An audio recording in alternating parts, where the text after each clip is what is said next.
Okay, ladies and gentlemen, good morning, and welcome to this another edition of the Cooperative Voice. I'm your host, Phoenix Belfield, and today's edition of the Cooperative Voice is brought to you with a kind compliments of the Dominica Cooperative Societies League Limited in collaboration with the credit unions of Dominica and Mlaja, providing great financial solutions to you. Today, we're going to celebrate a stalwart. We're going to celebrate a credit union giant, Clement Montgomery Carty. And so today's program will be focused on him. And we're happy to be celebrating this time with our media partners. We're joined live by DBS Radio, Q95, and Kyrie FM. And we're also on Emo News Live, as well as the Facebook pages of the credit unions and YouTube. So we're happy to be celebrating the life of a stalwart because we choose to remember him as a credit union giant. And so in today's program, I'll be having a very special guest who knows him very well, who's worked with him tirelessly over the years, another credit union giant. And so today we'll be reflecting a little bit on the contributions of Mr. Clement Montgomery Carty on this, the Cooperative edition, the Cooperative Voice edition. So we'll just pause for a short break and we'll be right back.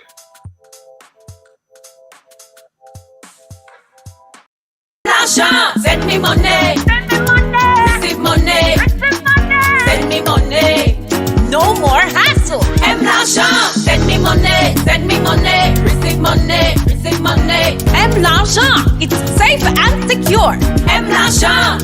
You want to send your money to friends and family. No more standing in line. M. L'Argent. It's a new digital financial service brought to you by the Dominica Credit Union Movement. Introduces a new wallet solution, M. L'Argent. Top up friends, pay bills, make shopping easy, extra secure. Sign up is absolutely free. M. L'Argent. You want to send your money to friends and family. No more standing in line. No more M. L'Argent. Download the M. L'Argent app today. See your credit union for more details. M. L'Argent, your mobile payment solution. M. L'Argent. All right. So welcome back again to this edition of the Cooperative Voice program. Again, I am your host, Phoenix Belfield, and as always, it's a pleasure to be joined here on the broadcast with our listening audience. We in particular, we're happy that you're able to join us and to celebrate the life of Clement Montgomery Carty, and as we refer to him, endowed with boundless energy and a rare sense of selfless service, which he generously shared with his fellow men. And to help me discombobulate the contributions that this giant has made to the credit union movement in Dominica and in the OACS, I am joined with Mr. Melvin Edwards, another giant within the movement, someone who has worked tirelessly with Mr. Clement Carty on various initiatives. He's the head of the Carty program. He's a credit union consultant. He's a business extraordinaire, and he also has the credit union at heart. Mr. Melvin, welcome to the Cooperative Voice program. Thank you very much. Right, it's a pleasure to be here.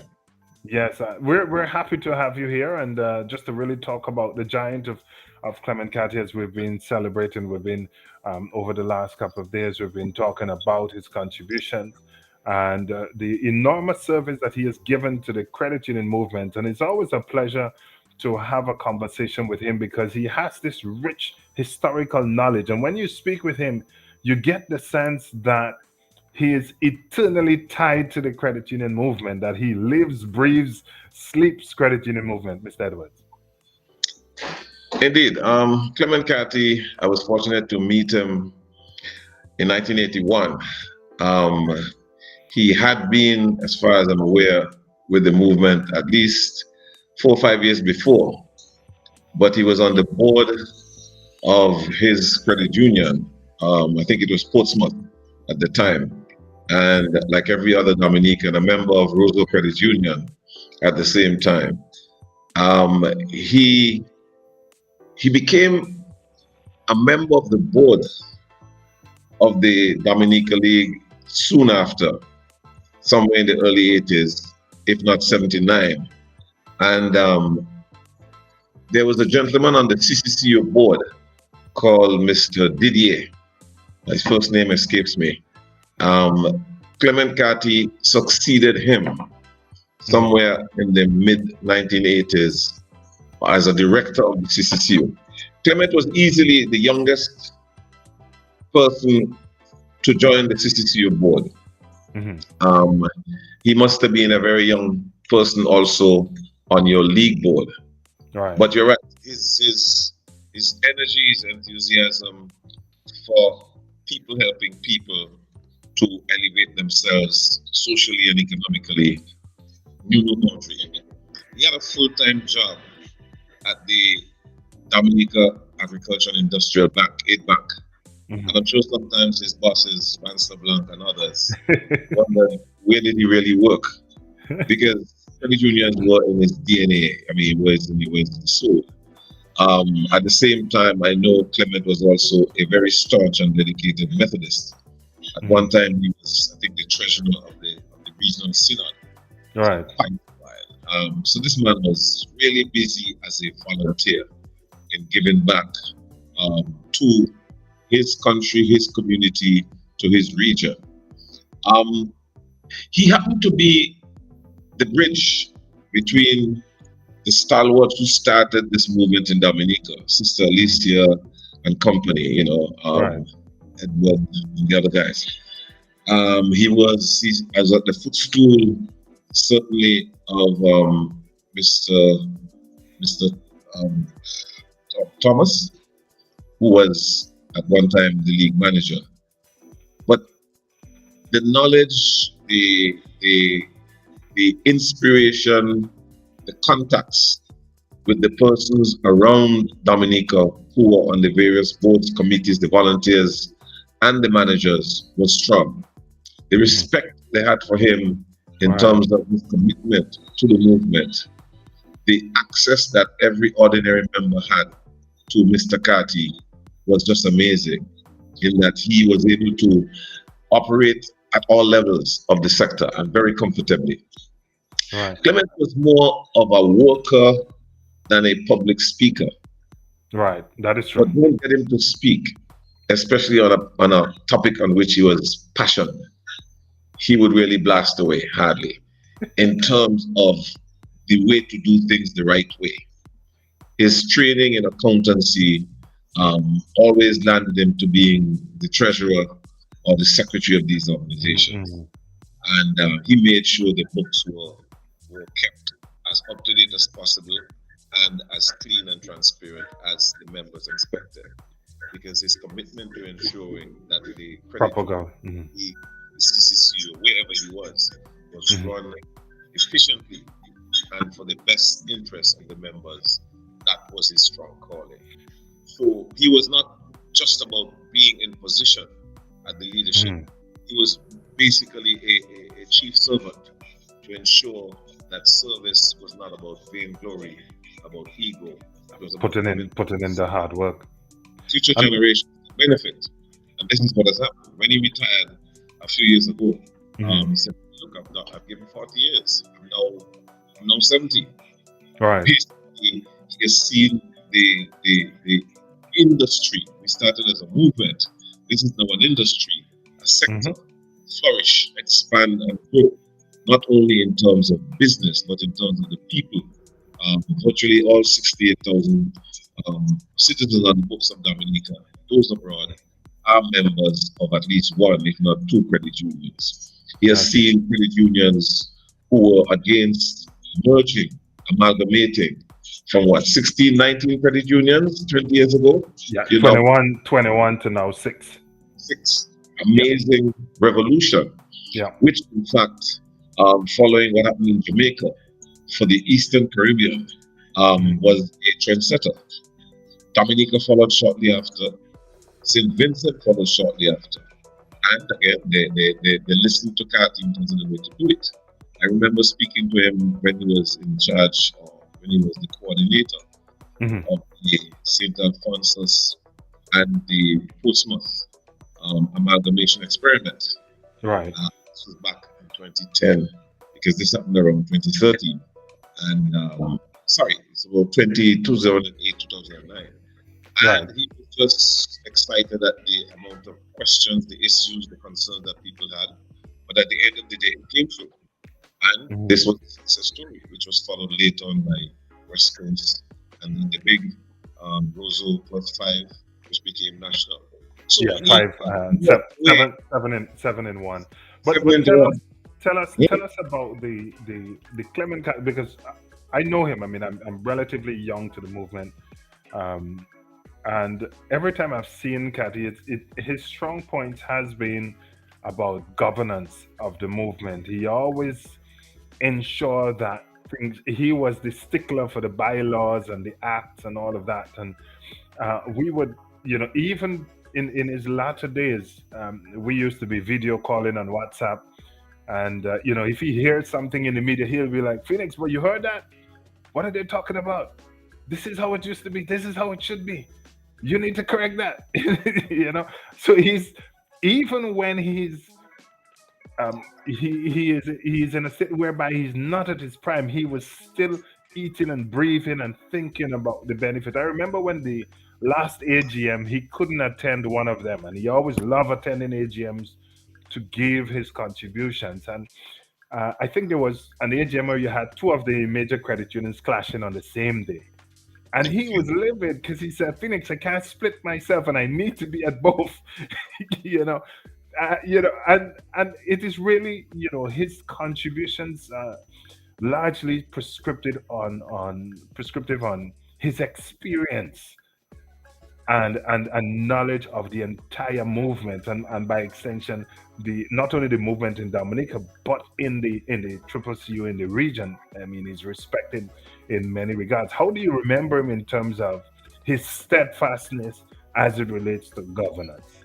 Well, before we called it governance, this is just maybe in the last 10 years. Mhm. We knew it as basically the right way to lead. Okay. And again, this he inherited from the founding mothers and fathers. If you belong to an organization, there must be rules, and the rules must be up to date. And every member should know those rules and have access to those rules. So once you become a member, the standard practice is that you get a copy of the rule book, the bylaws. Right. And Carty was one of those who, by his example, encouraged and shown others that you are a shareholder in your credit union, in your cooperative. You have every right on that meeting, the special general meeting or annual general meeting, to speak out and to ask questions because you own it. Not just because there are many of us who are good on the rules from the standpoint of management and being on the board and the committees, but Right. as a member on the floor, I mean, the people at Roseville Credit Union, National Credit Union, could tell you, he was Mhm. formidable in that he kept a chairman on his or her toes, in that you Right. come there prepared to answer the questions and answer them sensibly and reliably. It was about member education in its best form to see it practice. And more than that, he gave a lot of his time to educational sessions to enable persons who want to aspire to leadership to understand what the law says, what the regulations say, and likewise what the bylaws say. When it comes to reform or changing with the times, again, Clement was very front and center. Things that had become best practice that were no longer, but which were obsolete in the bylaws or the laws. He was there Mhm. when I was doing the revision of the legislation in the 1980s. This was my Right. right Right. hand in Dominica. When we Yeah. did it again in the 1990s to get to the 2011 new legislation that you have, which is also up for reform. Clement was the stalwart to rely on. I mean, he had the knowledge as to where we came from. And I'm saying he was an exemplary volunteer. Um, he was um, he was the kind of guy who not only was strong on governance at the top, but governance in the middle and at the bottom, because governance really starts with the members and the owners. And if Right. they don't have a say, I hope that they would not come with Dominica and credit in the region, when AGM becomes a 1 hour run through. Those in favor, those against. Bye. You need to have that cut and thrust between the floor so people understand accountability. Right. People who take positions understand you are presiding over thousands of persons and families' money and their Mhm. affairs, and therefore you need to give an account. And you can't be in a hurry to have that section of the discussion closed. Yeah. So I think Dominic is in a good place, having had that tradition. But those who have succeeded need to take that page from him and the others who've been around, the Eliud Williams, the Everton Charles, the Hudson Stavrin, another giant. These guys knew what the process was, and therefore the business process, which we call governance now, stands tall as the way to allow the ordinary woman and man to Mhm. speak up and understand the credit union business, the co-op's Mhm. business, so that they themselves can run their own businesses in a sensible way and Right. have accountability for it. This to me is part of his legacy. And the other aspect of his legacy we spoke about earlier referred to his commitment level.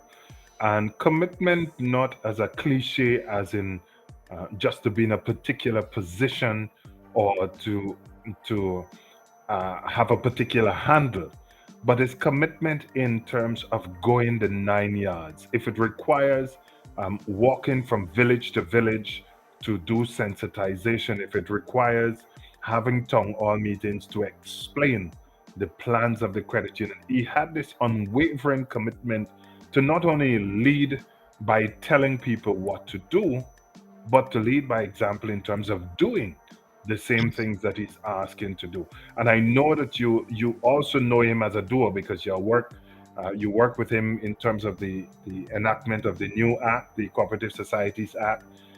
You work with him previously in some legislations. You work with him at the regional level. How important is that commitment from his context and contribution to the movement? Well, a few examples. In the mid 80s, the Antigua movement as we know it now was struggling. They had credit unions that were formed back in the 1940s and 50s, and they were basically in somebody's car, car trunk, or in an exercise book somewhere. And I remember Carty working very closely with the St. John's Credit Union, as we know it now, as they Creek, the later as they Creek and others. He spent time, you jump on a plane and go across and spend a weekend to work with them. He did the same thing in Montserrat. He worked very closely, like Everton Charles, with Rosalind Castell Seeley in rebuilding what was the old Catholic Credit Union, St. Patrick's. You see where it is now. It's recovered, rebounded. So, and he did this for no pay. Just pay my passage, pick me up at the airport, and that's how we did it in those days. Carty spent a lot of time across the islands. So CCCU, he would spend an extra day after or before the meeting to work with other credit union colleagues in terms of resolving particular issues. I recall the question of permanent shares, for instance, when everybody could withdraw their shares and call it shares. And they come to the AGM and make their noise, make their case based on the strength of their shares, and they could vote. But those shares were withdrawable. And it took a lot of persuasion to be able to convince members, to convince leaders that if you really are a member of a credit union, you should have an investment in it. You should have stock that you can't withdraw. And along with Sidney Newton from Nevis, Clement Carty was one of the advocates who worked with us to sell it heavily in Dominica, heavily in Antigua, in Barbados. We stood on platforms and explained to them why this is so important. And hey, here we are now across the Eastern Caribbean, in Jamaica. Permanent shares is now standard practice. So he was bold. He was not afraid to engage new issues that would, in a sense, create fear or panic in terms of people, but be able to persuade them that it is for the greater good. And there are many other things like this. And I'm happy that you mentioned about boldness, because I remember there is a particular instance when we were trying to address the issue of shares at a particular credit union, and he struck me as somebody that even though his suggestion is not popular or not supported by the majority, he's still going to make his pitch. And I think that is a level of boldness that we should be celebrating, that in spite of the fact that people did not grasp the idea, which they end up grasping years later, you know, but he stood tall and he said, listen, it was important that we embrace our responsibilities as owners of the credit union to ably support the credit union by purchasing more shares. And even when people were thinking, he was bold enough to push it. Yes, and you see again, he just as we remember Kenneth Richards, who people thought was a madman, and he spoke in terms of people who are generally highly committed to a cause, when they're seldom understood and largely referred to by their convictions as madmen. Check it out. This is true. It goes right back to biblical times. Yeah. But again, you don't win the battle by trying to be popular, to stay popular. Correct, you take the risk of being unpopular for the right thing. When Kenneth Richards spoke of one unified Dominica credit union, people thought this was crazy. Everybody wants to be king in his own kingdom. Where are we now? 6. Clement Carty, in the same way, he challenged many issues. The question of capital. People didn't look at capital, of the credit unions being critical. And this was even before Pearls. But from his accounting background, he would always say, hey, where is the capital of the credit union? And many times they were weak. And many times regulators bent to allow credit unions to give the very popular loan rebate and the dividend, even though they were undercapitalized. Yes. Eventually, his message came through in that you need to also make a surplus, which you put into the reserves. At the same time, the members who are benefiting from loans and good interest rates on the deposits, so-called shares, must also make a sacrifice. And where we are in Dominica now, it is now fully accepted. That is the kind of legacy that we need to be bold and straight up to make the point, even though it will take some time to soak it. Yeah, so when we look, I mean, a lot of people outside of and tomorrow, just to make a mention of tomorrow, we'll be having the funeral. The viewing will be at 2 p.m. and the service will be at 2:30 p.m. at the. Oh boy, I was having problems pronouncing this word earlier.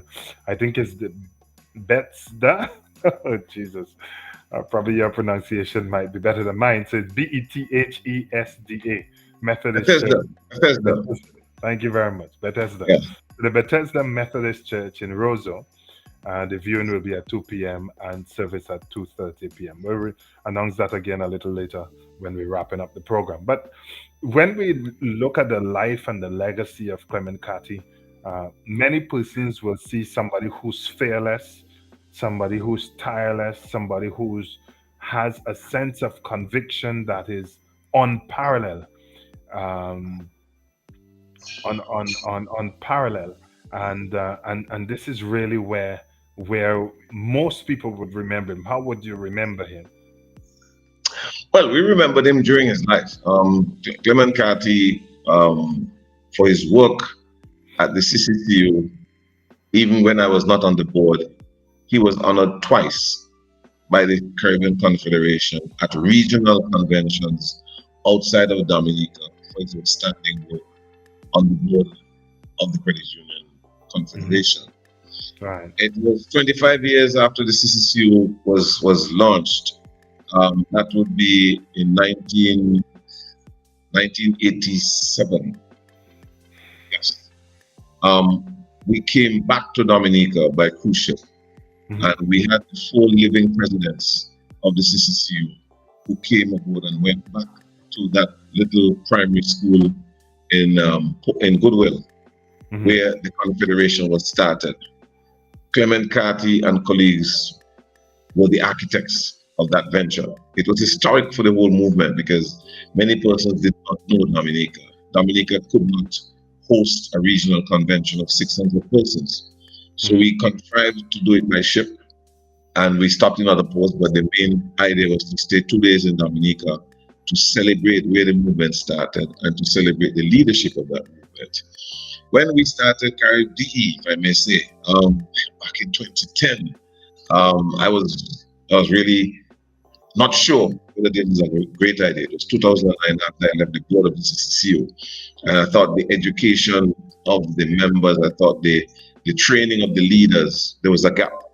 And I ran it by Clement, among others, and he stood with me, and he basically attended the first Carib DE program along with 3 other Dominicans. Fast forward, he encouraged many of the credit unions to invest in the program. So the 3rd program and the 4th program were just flooded with Dominicans. We didn't know what to do because we wanted to mix people up. And then nowhere else in the world, there are 7 Carib DE programs worldwide. Nowhere else have they had a class back to back. And Carib DE 6 and 7 in 2011 were held at the Holy Redeemer Retreat, just outside of Roseau. So this was the man, and basically, I was really honored. And the last time I saw him this was 2 years ago, when I was doing some work for the Central Credit Union. It was on a weekend, and the Sunday I said, look, I shouted Clement on the Saturday night, and he said, man, let's go to church. And I went to that same Bethesda Methodist Church with him, and I stood in the pew that is dedicated to the Carty family. It was a special honor, and his service, was across all these different constituencies, as well as his credit union, as well as his work and his family. So this is the man which I think we have celebrated while he was alive, and which we quite rightly ought to celebrate in his passing. But our best celebration is to keep the standards, keep the principles, keep the ethical values of making sure our movement lasts for the next 2 or 5 generations. And we had one of our contributors online says, "Why is it always after someone's death all contributions they made for the country and place where they work are recognized?" Frustratingly, and this is really it's sometimes it's appeared that way for most other celebrations, but in this case, we have celebrated the life of Mr. Carty in very many ways. And there are different ways in which you can celebrate. Some people would posterize, some people would make statues. But I think, as you said, the best way that you can celebrate the life of somebody is if their legacy, in terms of the principles that they stood for, continues to pass from generation to generation. And so for us here, we celebrate the life of Clement Carty by upholding those principles for which he stood for: proper governance, voluntary service, commitment to the movement. These are some of the things that were very dear to his heart among many, and that is why he worked tirelessly. Education of the members also, making sure the members are enlightened, not in the dark, and was and, and foundation. training and training as well, and training, because I remember he called me one day and he said, Belfield, listen, you know how we used to do it back in the days? Before somebody get on the board, they need to be trained. We need to have people trained. We Correct. need to start back this thing. They need to, he would just sound off on me. And this is why through Carib D, we named him. He was the first Carib D champion because he Right. championed the cause of leadership development. You Mhm. can't lead people, you can't lead an institution that you don't understand. And many persons who have come through the program and other programs, of course, have gotten that kind of education. And this is why credit unions are unique in that they invest as part of their financial management. They have to invest back in education of the members and training of the leaders, as well as, of course, the staff. So, I mean, Carty was full size in terms of he was a giant for the movement. He is a giant because his work continues. His example is clear. The sacrifices his family made over the 40 to 50 years is hard to measure. But the point is, we hope that those who are in charge of the movement, those who are members of the movement, which is all of Dominica plus Dominica abroad, as well as his friends across Diaspora. the region. He had Yes. many friends and admirers for Carty, in that Carty was straight as a pin. There's some other sides to him that I have to share. This guy drove very fast. No, we'll leave that. What happens on the road stays on the roads. So I love him for that. In that, but it showed his alacrity in terms of how he thought. Yes. You wouldn't see Carty walking slowly. So he Mhm. was always about purpose, getting to it quickly. Yeah. But, he was a great guy to work with, great guy to know, and I'm honored to be part of this And I tribute. share with this, after Hurricane Maria hit us, I bounced up with him in Goodwill. Right. And before I could even ask him, Mr. Kati, how are you doing? He asked me, did the league get any damage? That's the Are the man. credit unions, did you find out from your colleagues at the credit unions how they're doing? Did you That's get the in man. touch with Triple C? And I'm like, I'm so concerned because I'm saying, but Mr. Kati, I'm worried about you, how you're doing. And he's asking me if the credit unions are up and running, if the buildings got damaged, did I get a wet? And it's almost like in the middle of the storm, he expect me to understand and to find out what's happening across. But that shows you the level of commitment of Yeah. the man. He was more concerned, and this is part of his selflessness. He was more concerned about what was happening at the movement. He called me a couple of days later and he said, "Listen, World Council is trying to get in touch with you. Triple C is trying to get in touch with you. Get in touch with these guys. Let's see how we can galvanize movement support for the movement." And he was on top of things. You know, Yeah. he The other he thing was, is, he he could was on disagree top with of it. you. He could disagree with you on an issue, but he doesn't stay in his craw. We argued about it, we disagreed, but hey, tomorrow we continue. Some people, their pride is hurt if they had that kind of encounter, whether publicly or directly. But Carty never took it that way. It was basically about the greater good of the issue based on the principle. All right. Well, thank you very much, Mr. Edwards, for sharing of your time and for being with us on this important edition of the Cooperative Voice program, where we're celebrating the life and the legacy of Clement J. Carty. It's always a pleasure, Mr. Edwards, to have your company, and we will be sure we'll be having you on at a later stage to discuss some other important things of the movement. So thank you for joining us. It's my pleasure. All the best. All right, thanks. Ladies and gentlemen, there you have it. This edition of the Cooperative Voice program was brought to you with the kind compliments of the Dominica Cooperative Societies League Limited in collaboration with the credit unions of Dominica and the M. Lajan Mobile Wallet. Today we celebrated the life of Clement Montgomery Carty, as we say, endowed with boundless energy and a rare sense of selfless service, which he generously shared with his fellow men. Clement Carty will be forever etched in our hearts, in our memory as an institution, and in our beliefs. And we're happy that he's made this timely contribution of selfless service to the movement. The entire movement, credit union movement, is eternally grateful for his support and contribution, and also to that of his family who have shared him with us the eternal sacrifices that he has made to ensure that the credit union movement is advanced. So we're grateful for the support and the sacrifice, and as a result, the entire movement is now in a better place. Thank you for his contribution. Again, Dominica World, good morning. Thank you for joining on this broadcast. Today was a special and a little longer broadcast to give tribute to where honor is due. And so we're happy with our media partners, Emo News, DBS, Kyrie FM, and Q95 for also joining us on this stream. And so next week we'll be having another special program. Be sure to join us at the same time, 11 a.m. Dominica time. Okay, world, good morning. Thank you for joining the broadcast, and we will be in touch. All right, Dominica world, good morning.